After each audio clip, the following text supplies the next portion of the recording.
Okay, so last day हम लोगों ने शुरू किया था रिप्रोडक्शन इन ऑर्गेनिज्म। क्या क्या समझा था उसमें? रिप्रोडक्शन किसको बोलते हैं? Reproduction is a biological process through which new offspring is formed from the pre-existing organism. From the pre existing organisms. क्यों जरूरी है रिप्रोडक्शन करना? Because the older ones cannot survive for long. Yes, तो So offspring का जन्म जरूरी है। Okay, उसके बाद हम लोगों ने समझा था कि लाइफ स्पैन क्या होता है। लाइफ स्पैन क्या होता है? a period from birth to natural death. Period from birth to Natural. Natural death, है ना। एक्सीडेंटल डेथ को हम लोग लाइफ स्पैन मानेंगे नहीं। हर एक प्लांट, हर एक एनिमल, हर एक इंसेक्ट, हर एक प्रजाति, हर एक स्पीसीज का लाइफ स्पैन होता है। अलग अलग होता है ना। ओके, उसके बाद हमने पढ़ा था टाइप ऑफ रिप्रोडक्शन। कितने टाइप के रिप्रोडक्शन है? Two types. 2 टाइप। क्या क्या है? Asexual and sexual. किस बेसिस पे किया गया है? Number of gametes taking part. Number of individual taking part in the reproduction process, है ना। अगर एक सिंगल इंडिविजुअल के थ्रू रिप्रोडक्शन होता है तो हम उसको असेक्सुअल रिप्रोडक्शन कहते हैं। अगर एक से ज्यादा मतलब 2 इंडिविजुअल के थ्रू रिप्रोडक्शन होता है तो हम उसे सेक्सुअल रिप्रोडक्शन कहते हैं। अगर 2 इंडिविजुअल इन्वॉल्व है तो दोनों ऑपोजिट सेक्स होना चाहिए, है ना। असेक्सुअल रिप्रोडक्शन में हमने क्या क्या पढ़ लिया अभी तक? Asexual में कि वो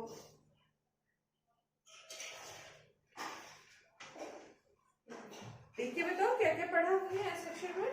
सिंपल ऑर्गेनाइजेशन, जो सिंपलर स्ट्रक्चर होता है, जिनका एकदम सिंपल ऑर्गेनाइजेशन होता है, वो ज्यादा से ज्यादा वैसे स्पीसीज ही असेक्सुअल रिप्रोडक्शन करते हैं। इसमें गैमेट्स का इन्वॉल्वमेंट हो भी सकता है और नहीं भी हो सकता है। फंगी और एल्गाई किस तरह के रिप्रोडक्शन करते हैं? ज़ूस्पोर्स के थ्रू। ज़ूस्पोर के थ्रू। और भी बहुत सारे ऐसे सिंपल ऑर्गेनिज्म है जो स्पेशल कैरेक्टर के थ्रू करते हैं, जैसे कि पेनिसिलियम, कोनिडिया, है ना। और क्या पढ़ा हम लोगों ने asexual? Mode of reproduction cell division होता है। सेल डिवीजन होता है। बडिंग, उसके बाद हम लोगों ने पढ़ा बडिंग क्या होता है, बाइनरी फ्यूजन क्या होता है, वेजिटेटिव रिप्रोडक्शन क्या होता है, ये सब भी पढ़ लिया। ठीक है, बडिंग क्या होता है? बडिंग पेरेंट सेल में बड फॉर्म होता है और बड इनिशियली अटैच्ड रहता है पेरेंट सेल से और जब मैच्योर हो जाता है तो सेपरेट हो जाता है। मैच्योर हो जाता है तो सेपरेट हो जाता है। बाइनरी फ्यूजन में क्या पढ़ा था? जो सेल होता है, जो पेरेंट सेल होता है, वो डिवाइड हो जाता है and then these 2 division of parent cell develops into a adult. ठीक है, उसके बाद वेजिटेटिव प्रोपगेशन में हमने पढ़ा कि कोई भी पार्ट, कोई भी वेजिटेटिव प्रोपग्यूल का यूज करके हम लोग न्यू इंडिविजुअल को पैदा कर सकते हैं, है ना। कुछ एग्जांपल्स भी देखे थे उसके, जैसे कि ट्यूबर,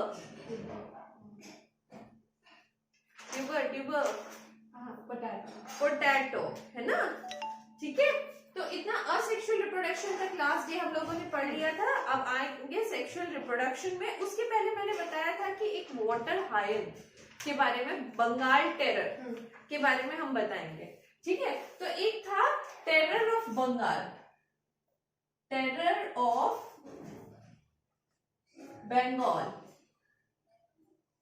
क्या था वो terror of Bengal? Water हायन, water हायन। ठीक है, सी साइलेंट रहता है, जैसे कि मैं प्रोनाउंस करती हूँ, तुम लोग देख लेना अपना प्रोनाउंसिएशन। ठीक है, तो टेरर ऑफ बंगाल, तो टेरर ऑफ बंगाल क्या है? ये बहुत ही गंदा वीड है। गंदा वीड समझती हो? एकदम गंदा वाला वीड है। तो क्या है ये एक इन्वेस वीड है। ठीक है, इन्वेसिव वीड लिख सकते हो, इन्वेसिव वीड है, गंदा वाला वीड है। जहां पे भी जमा हुआ पानी होगा ना, वहां पे ये वीड पूरा फैल जाएगा। ठीक है, और जो उसके नीचे जो प्लांट्स और एनिमल रह रहे हैं उनका सांस लेना, मतलब ऑक्सीजन तो वही ट्रैप कर रहा है, सनलाइट तो वही ट्रैप कर रहा है, तो उन लोगों का जीना मुश्किल हो जाएगा।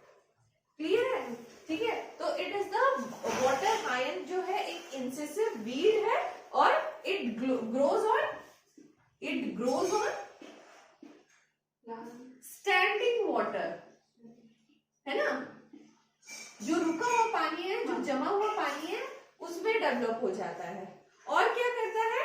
Drain oxygen from the water. और क्या करेगा? Drain oxygen from the water. अब ऑक्सीजन ले लेगा तो क्या होगा? जो क्या होगा? प्लांट्स रहेंगे वो oxygen leads to the death of plants and leads to the death of aquatic plants and fishes और animals, है ना? क्लियर है? अच्छा, इसको बंगाल में लाया क्यों गया था? Actually this is not a Bengal based plant, इसको बंगाल में लाया गया था क्योंकि इनका फूल ना बहुत सुंदर होता है देखने में, और बाद में जाके ये टेरर बन गए थे। क्लियर है? ठीक है, ओके। इसका होता रिप्रोडक्शन कैसे था? इसका रिप्रोडक्शन वेजिटेटिव प्रोपगेशन से था। ठीक है, थोड़ा सा नोट कर लो इसके बारे में, कभी अगर बाय चांस इसके बारे में कुछ आ गया तो लिख सको। ठीक है, ओके, नोट कर लो। चलो, तो इतने देर में हम लोगों ने ये सीखा कि असेक्सुअल रिप्रोडक्शन के कारण क्या क्या है। मतलब अगर एक सिंपलर ऑर्गेनिज्म होगा जिसका सिंपलर स्ट्रक्चर होगा, एक सिंपलर ऑर्गेनिज्म जो होगा जिसका सिंपलर स्ट्रक्चर होना चाहिए, है ना, वो करेगा असेक्सुअल रिप्रोडक्शन। बट इसमें चालाक कुछ और लोग हैं। चालाक जैसे कि हम लोगों ने पढ़ा कि फंगी और एल्गाई जो होगा वो क्या लेगा? एल्गाई जो होगा वो सेक्सुअल नहीं, असेक्सुअल रिप्रोडक्शन करता है। बट अगर उस पे आफत आए और असेक्सुअल रिप्रोडक्शन नहीं कर पा रहा हो, that can move to sexual reproduction. ठीक है, वेरी स्मार्ट। ठीक है, तो सेक्सुअल रिप्रोडक्शन की तरफ भी जा सकते हैं क्योंकि ये लोग गैमेट्स प्रोड्यूस कर सकते हैं, है ना। गैमेट्स जो प्रोड्यूस कर सकते हैं वो सेक्सुअल रिप्रोडक्शन की तरफ मूव कर सकते हैं। ठीक है, तो ये थोड़ी सी इंपॉर्टेंट चीजें थी, मिटा ले ऊपर से। ठीक है, तो अब इतना में मेरे ख्याल से असेक्सुअल रिप्रोडक्शन खत्म हो जाता है। आगे बढ़ते हैं सेक्सुअल रिप्रोडक्शन की तरफ। ठीक है, मिटा रहे।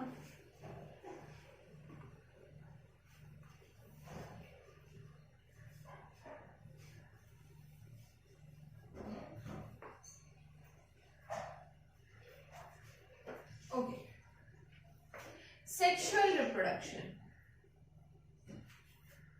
अगर ये वर्ड, ये टर्म तुम्हारे दिमाग में आता है तो सबसे पहले क्या दिमाग में आता है? क्या होना चाहिए सेक्सुअल रिप्रोडक्शन में? पहले तो गैमेट्स पे फॉर्मेशन होना चाहिए, है ना। ठीक है, तो involve the formation of male and female gametes, है ना। involves the formation of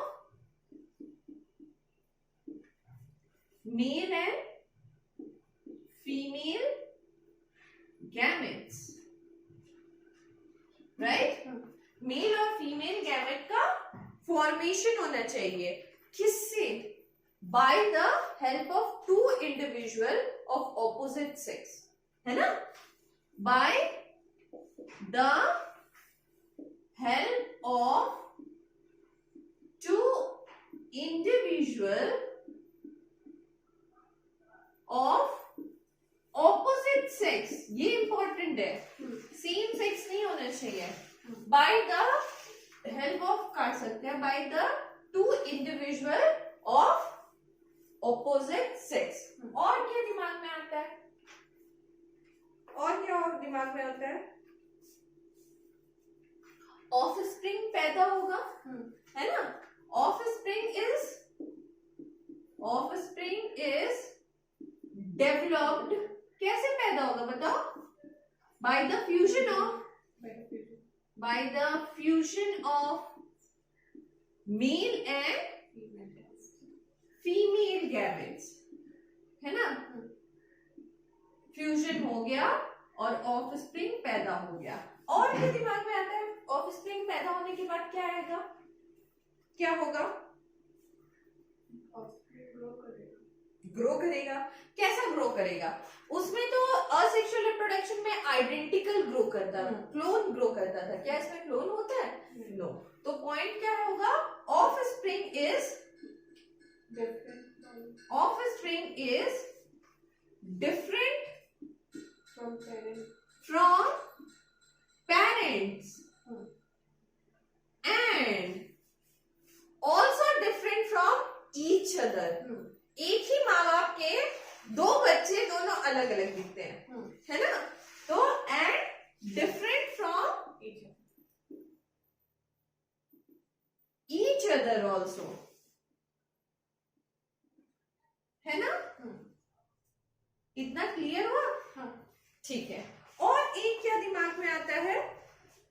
और एक दिमाग में ये आता है कि जितनी तरह के सेक्सुअल रिप्रोडक्शन होते हैं वो इसी फ्यूजन के वजह से ही होते हैं। जैसे कि असेक्सुअल रिप्रोडक्शन में बडिंग होता था, बाइनरी फ्यूजन होता था, वेजिटेटिव प्रोपगेशन होता था, वैसा कोई डिफरेंशिएशन नहीं है, बस सेम और same fusion of two gametes से ही होता है ना? तो लास्ट पॉइंट हम लोग ये लिख सकते हैं, और sexually reproducing organism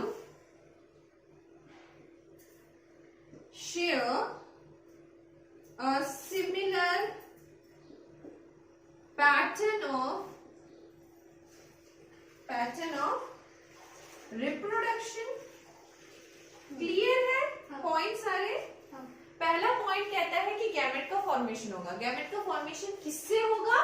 गैमेट का फॉर्मेशन दो अलग अलग इंडिविजुअल से होगा, जो दोनों इंडिविजुअल अलग सेक्स से हो। ठीक है। दूसरा कहता है कि और जब गैमेट फॉर्म हो गया तो चलो ऑफस्प्रिंग फॉर्म हो जाएगा। ऑफस्प्रिंग कैसे फॉर्म होगा? Fusion of male and female gamete से। तीसरा पॉइंट कहता है कि जो ऑफस्प्रिंग होगा वो पेरेंट से तो डिफरेंट होगा ही होगा, बट उसी पेरेंट के दूसरे बच्चे से भी डिफरेंट हो जाएगा। ठीक है। और तीसरा पॉइंट कहता है जो भी सेक्सुअली रिप्रोड्यूसिंग ऑर्गेनिज्म है वो एक ही तरह का रिप्रोडक्शन प्रोसेस फॉलो करते हैं, that is fusion of gametes. Right, इतना नोट कर लो।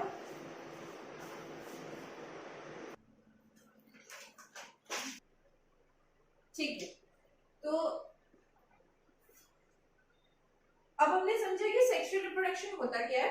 तो different phases of sexual reproduction क्या क्या होते हैं, क्या क्या एक सेक्सुअल रिप्रोडक्शन जब होता है तो उसमें बहुत तरह के फेजेस आते हैं, तो उसके बारे में अब पढ़ेंगे। ठीक है, तो क्या हेडिंग है? डिफरेंट फेजेस ऑफ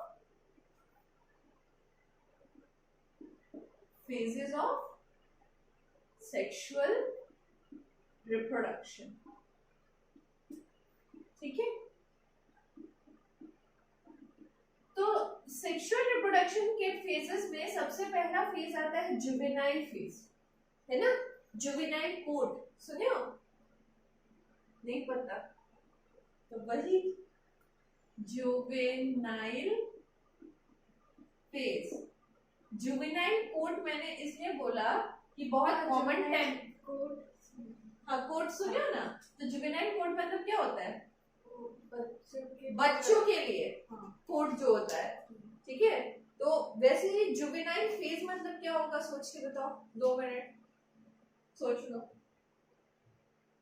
शायद जब ऑफस्प्रिंग छोटा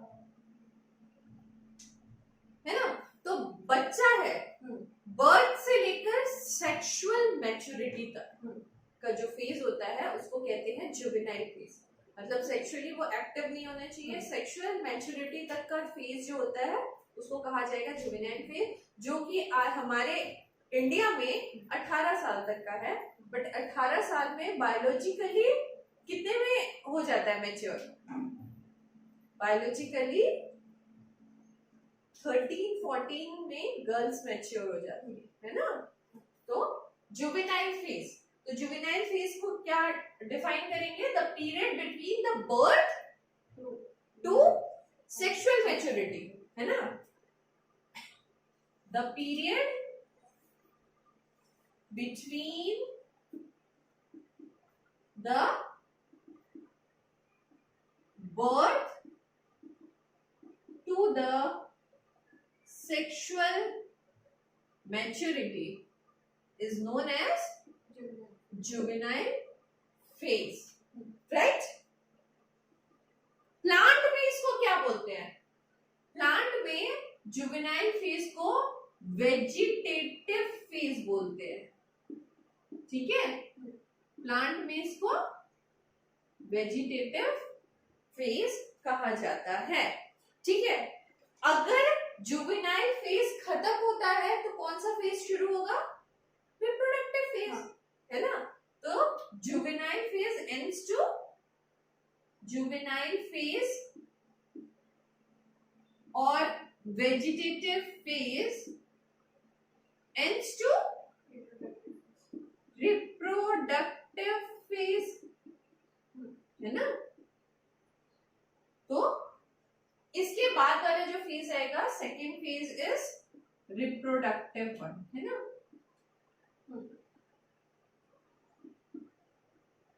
क्लियर है? जुवेनाइल फेज का मतलब क्या हुआ? बर्थ से लेकर सेक्सुअल मैच्योरिटी तक। प्लांट में इसको क्या कहेंगे? Vegetative phase. वेजिटेटिव फेज, ये जुवेनाइल फेज कहाँ खत्म होता है? Reproductive phase. अब 2 मिनट दिमाग लगाओ, रिप्रोडक्टिव फेज क्या होता है?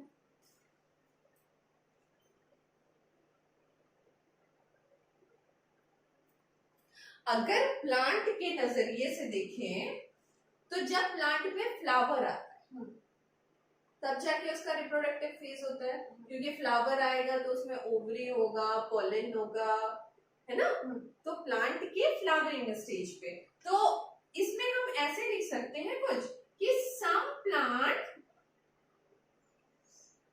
प्लांट्स फ्लावरिंग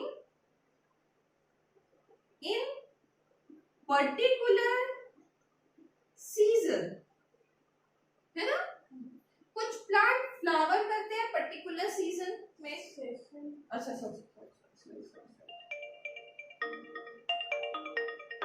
पर्टिकुलर सीजन में, एक minute. Some plant flowering in particular season, और कुछ प्लांट फ्लावर करते हैं throughout all the season, है ना। Some plant flowering in particular season and some throughout the whole season, all season, ठीक है। कुछ प्लांट साल में बोल रहे हैं, अपने पूरे लाइफ स्पेन में एक बार फ्लावरिंग करते हैं। क्या, कौन है वो प्लांट? बताओ, कुछ आइडिया है? ओके, तो क्या कह रहे थे? कह रहे थे कि कुछ प्लांट एक पर्टिकुलर सीजन में फूल देता है और कुछ plant through out the season देता है। और मेरा क्वेश्चन था कि कौन से प्लांट है जो अपने लाइफ स्पेन में सिर्फ एक बार फ्लावर देते हैं? बैम्बू, ठीक है। ये सब एग्जांपल याद रखो कि बैम्बू प्लांट जो है वो लाइफ स्पेन में 1 टाइम फ्लावरिंग होता है, ठीक है। कुछ ऐसे प्लांट है जो 12 साल में एक बार फ्लावर देते हैं, ठीक है। उसका नाम है तुम्हारा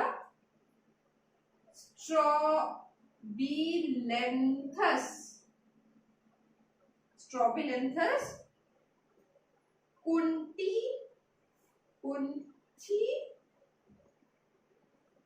एना, ठीक है। 12 इयर्स में एक बार फ्लावरिंग देते हैं, ठीक है। हाँ, साइंटिफिक नेम है, ठीक है। तो अब क्या है कि रिप्रोडक्टिव फेज का मतलब प्लांट का तो समझ में आया कि फ्लावर करेगा, अगर फ्लावरिंग फेज आ गया तो फिर वो रिप्रोडक्टिव फेज होगा। एनिमल्स का क्या? है ना? एनिमल्स में भी तो रिप्रोडक्टिव फेज होता है. तो इन एनिमल्स और या फिर फीमेल में जिसके पास प्लेसेंटा होगा, ठीक है, तो द फीमेल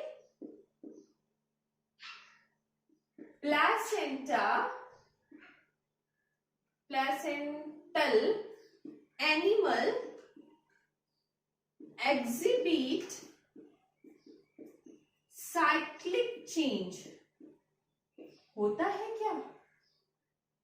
अपने ही हिसाब से as a human being, as a female, मेरे लाइफ में, मेरे प्लेसेंटा में एक साइक्लिक चेंज होता है, मंथली चेंज, ठीक है.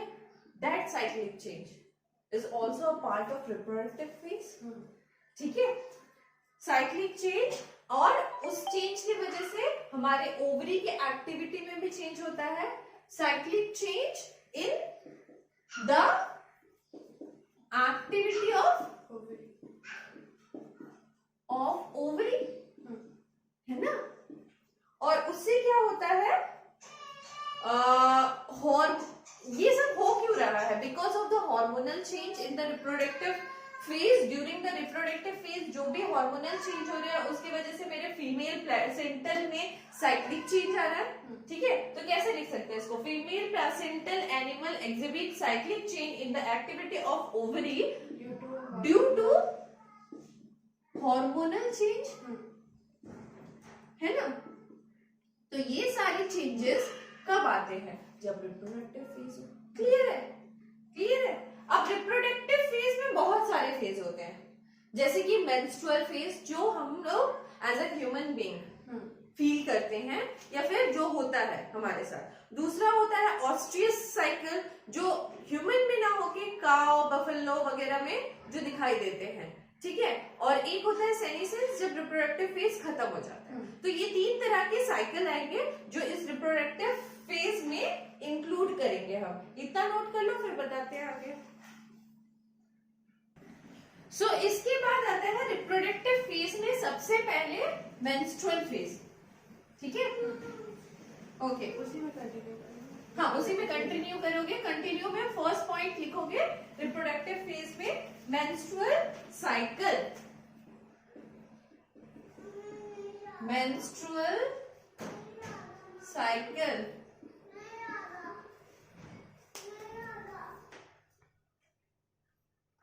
Okay.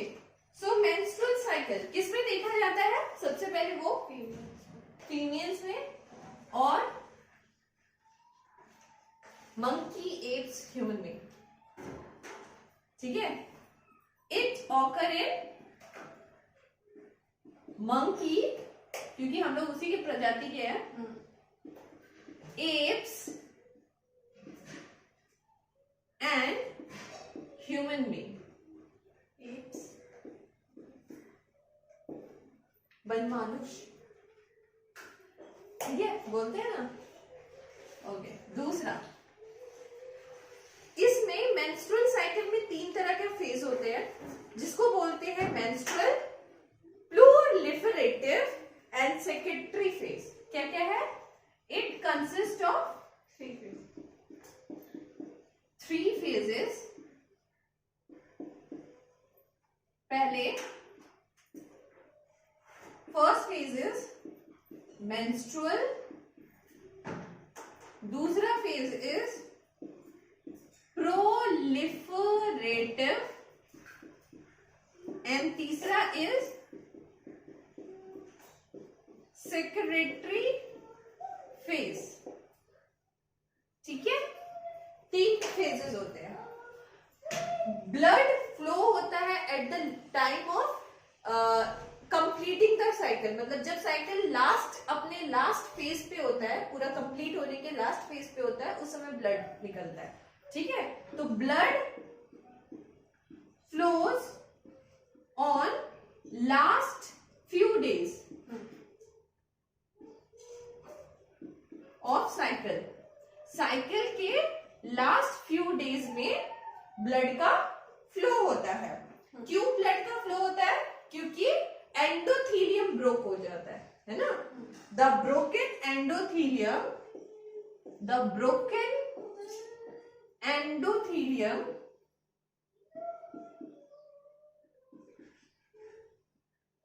is passed out during menstruation.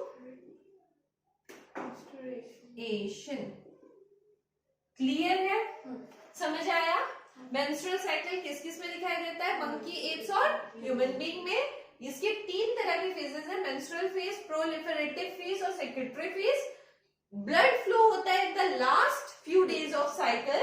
किस वजह से होता है? क्योंकि एंडोथीलियम ब्रोक हो जाता है, वो एंडोथीलियम पास आउट हो जाता है मेंस्ट्रुअल के साथ साथ, फिर नया एंडोथीलियम बनता है एंड अगेन नेक्स्ट साइकिल में फिर वो ब्रोक होता है एंड फिर मेंस्ट्रुएशन होता है। अगर एंडोथीलियम ब्रोक नहीं हो रहा है मतलब प्रेगनेंसी आ रहा है। ठीक है, क्लियर है? ठीक है। अच्छा, एक most important point, female does not allows the copulation during this phase of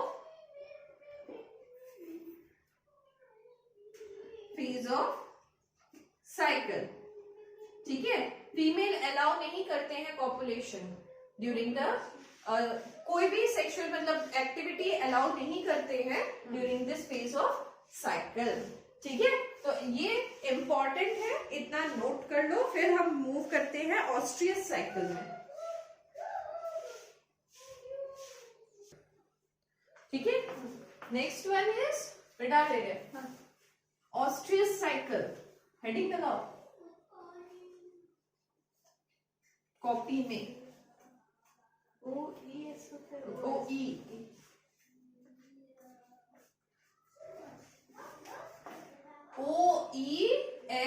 OESTROUS ऑस्ट्रियस cycle. किस में होता है? क्या बताया हम? काउ में, बफेलो में, डियर में, टाइगर में, डॉग में। ठीक है, so it occur in OCCUR occur in non-primates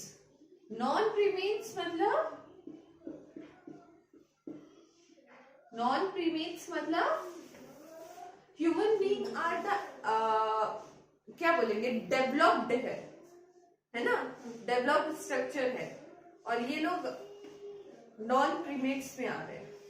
ठीक है, non primates like cow, buffalo, tiger, dog,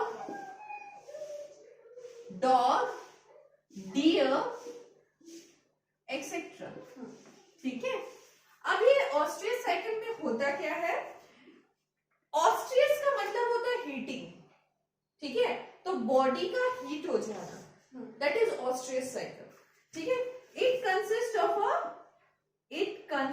of a short period. एक शॉर्ट पीरियड के लिए क्या होता है? Of heat. क्या होता है? बॉडी एक शॉर्ट पीरियड के लिए हीट हो जाती है और ऑस्ट्रियस भी बोल सकते हैं, ऑस्ट्रियस हो जाती है। ठीक है, जैसे कि फॉर एग्जाम्पल अगर काउ में देखोगे तो 12 to 24 आवर के लिए ये ऑस्ट्रियस साइकिल रहता है। ठीक है, काउ में। ठीक है, ये ऑस्ट्रियस साइकिल रहता है। अब इस ऑस्ट्रियस साइकिल या इस ऑस्ट्रियस पीरियड में ही जो काउ या बफेलो होते हैं वो कॉपुलेशन करना चाहते हैं, मेंस्ट्रुअल में नहीं चाहते हैं, और इसी पीरियड में ही चाहते हैं कॉपुलेशन करना, बाकी पूरे टाइम कॉपुलेशन करना नहीं चाहते हैं। क्लियर है? So female permits copulation only during only during oestrous period, है ना, इसी पीरियड में कॉपुलेशन करना चाहेंगे। अच्छा, ब्लड फ्लो इसमें नहीं होता, blood does not flow in this cycle, ठीक है, blood does not flow in this cycle. इसका मतलब क्या, क्या एंडोथेलियम ब्रोक नहीं होता? यस, एंडोथेलियम ब्रोक होता है बट अंदर ही रह जाता है, वो बाहर फ्लो नहीं हो जाता, ठीक है। The broken endometrium is reabsorbed. समझ आया क्या अंतर है मेंस्ट्रुअल साइकिल और इसमें? फर्स्ट डिफरेंस है कि ये नॉन प्रिमिटिव में होते हैं, दूसरा एक शॉर्ट पीरियड के लिए होते हैं, नियर अबाउट 20 to 24 आवर, और menstrual cycle near about 3 to 7 days, ठीक है। और फीमेल जो होते हैं इस टाइम पे कॉपुलेशन अलाउ करते हैं, मेंस्ट्रुअल साइकिल में उस टाइम पे कॉपुलेशन अलाउ नहीं करते, बाकी सब में करते हैं। Blood does not flow in this cycle, menstrual cycle में blood flow in this cycle, and endometrium is reabsorb, वहां पे endometrium is flow out. Clear है? क्लियर है? ओके। अच्छा, ये जो जितने भी चीजें हो रही है due to change in hormone, है ना, हार्मोन के चेंज से ही हो रही है, ठीक है। इसके बाद लास्ट प्रोसेस है तुम्हारा सेनिसेंट प्रोसेस, या सेनिसेंट फेज। लास्ट फेज यहाँ पे लिख देते हैं, एक छोटा सा फेज है, दिस वन इज सेकेंड ना, and the last one is senescence phase, ठीक है। अब सेनिसेंट में क्या हो गया, रिप्रोडक्टिव फेज खत्म हो गया, the end of reproductive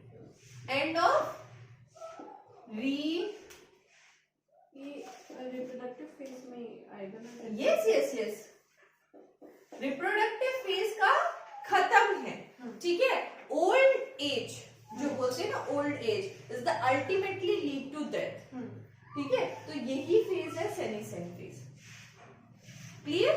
okay. तो इतना हो गया तुम्हारा सेक्सुअल रिप्रोडक्शन का डिफरेंट फेजेस। अगर फेजेस पूछे तो हो गया menstrual cycle, oestrous cycle and senescent phases, ठीक है। अब जो तुम्हारा एक्चुअल में इवेंट क्या क्या होता है, सेक्सुअल रिप्रोडक्शन जब होता है तो इवेंट्स क्या क्या होता है वो हम नेक्स्ट क्लास में करेंगे, ठीक है।